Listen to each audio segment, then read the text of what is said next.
Can we trust this Ned guy? Bender asked, his voice expressing more than a little grumble.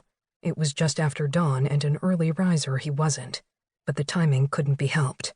We were gathered in his shop, the communal place for most of our meetings, to discuss our new mission.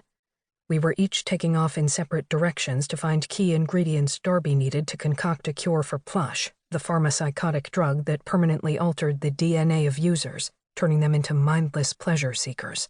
We would be venturing to places we'd never been, as what Darby needed wasn't available in the city. It was daunting, but we were up for it.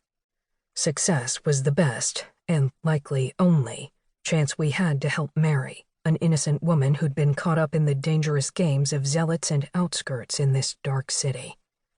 Mary was only one among thousands of seekers who needed our help, but starting with her made sense, as she'd been recently infected and had a high chance of pulling through with no lasting effects. I stood with my back against the wall, arms crossed.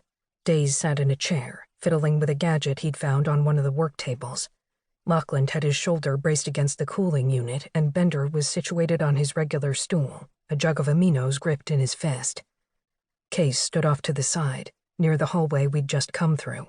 It was strange to have him here, but since he was my partner on this journey, it was necessary. Darby was back at the Emporium with Ned, the person we were currently discussing, trying to finalize everything so when we arrived back with all the necessary ingredients, hopefully within a few days, he could put the cure together.